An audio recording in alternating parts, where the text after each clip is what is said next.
Hello everyone. इस video का topic है वेटलेसनेस इन सैटेलाइट। सैटेलाइट के अंदर वेटलेसनेस होती है, हमने इसको देखना है। तो माना ये अर्थ है, अर्थ के लिए ही ले लेते हैं, कोई भी प्लेनेट हो सकता है।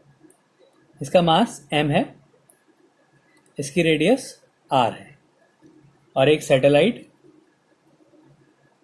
एक ऑर्बिट में मूव कर रही है।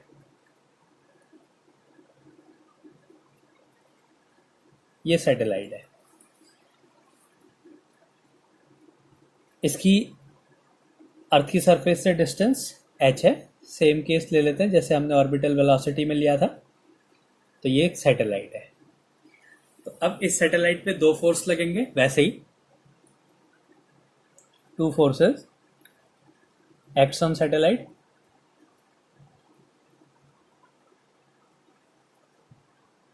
तो दो फोर्स कौन कौन से हो गए? पहला हो गया ग्रेविटेशनल फोर्स। एक ही फोर्स हुआ, वही फोर्स जो है उसको ग्रेविटेशनल फोर्स ही जो है उसको सेंट्रीपिटल फोर्स प्रोवाइड करेगा। Gravitational force F equals to G M. M एक कैपिटल एम है, एक स्मॉल एम। इस सैटेलाइट का मास हम स्मॉल एम ले रहे हैं अपॉन डिस्टेंस का स्क्वायर r प्लस एच का होल स्क्वायर, और दूसरा सेंट्रीपिटल फोर्स। सेंट्रीपिटल फोर्स तो ये क्या हो गया?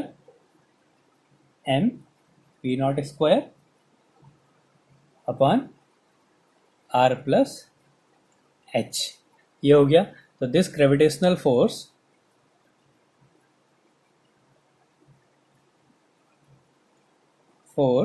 will provide centripetal force.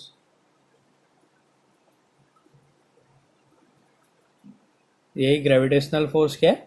Centripetal force भी प्रोवाइड करेगा। तो दोनों फोर्सेस इक्वल हो गए। तो हम क्या मिला?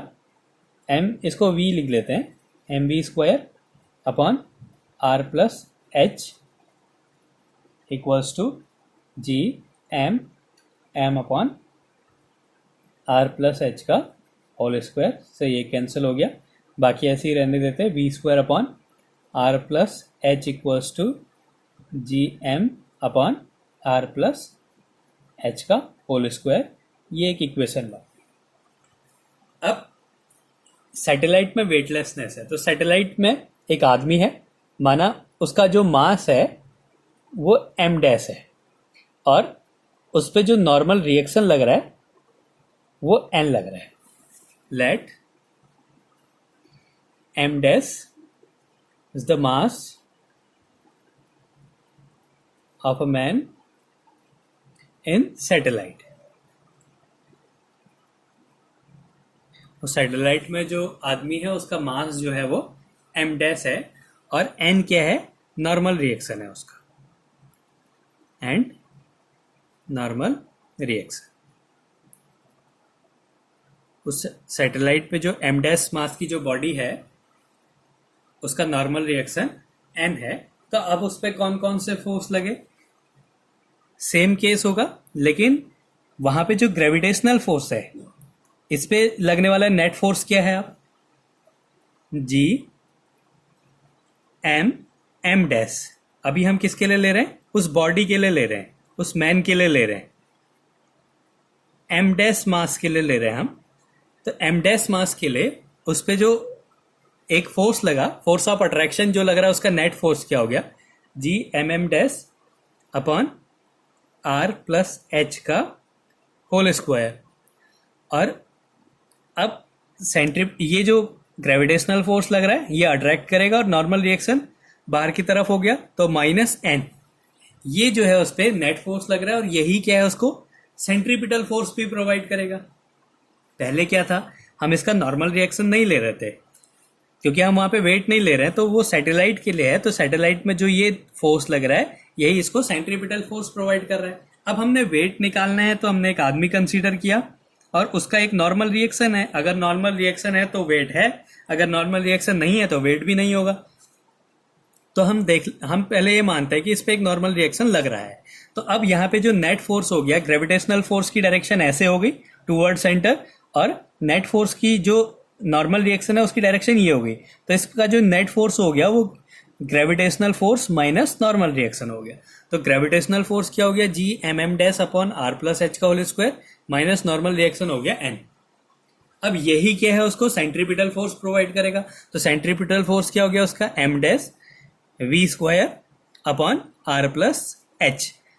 रेडियस उतनी है क्योंकि हम यही मान लेते हैं कि जो सैटेलाइट की रेडियस है वही आदमी की भी रेडियस है, और उसी वेलोसिटी से, जिस वेलोसिटी से सैटेलाइट मूव कर रही है उसी वेलोसिटी से वो आदमी भी मूव करेगा। तो ये हो गया। अब हमने क्या करा, एम डैश कॉमन ले लेते हैं यहां से और उससे ये कैंसिल कर देते हैं। तो G M upon R plus H का whole square minus N upon M dash equals to, ये कैंसिल हो गया M, V square upon R plus H. हमने क्या करा, एम डैश से सबको डिवाइड कर दिया या एम डैश कॉमन लेके इधर से काट दिया, ये हो गया। अब इक्वेशन फर्स्ट से हमें क्या मिलता है कि V square upon R plus H, ये जो V square upon R plus H की वैल्यू है वो G M upon R plus H के होल स्क्वायर के इक्वल है, मतलब ये दोनों इक्वल है। तो G M upon R plus H का whole square minus N upon M dash equals to V square की अपॉन आर प्लस एच की जगह क्या लिख सकते हैं हम, जी M upon R plus H का होल स्क्वायर। ये किससे आया, फ्रॉम फर्स्ट से आया। तो अब ये दोनों जीरो हो गए इधर आगे, तो ये क्या मिला हमें, N upon M dash equals to zero.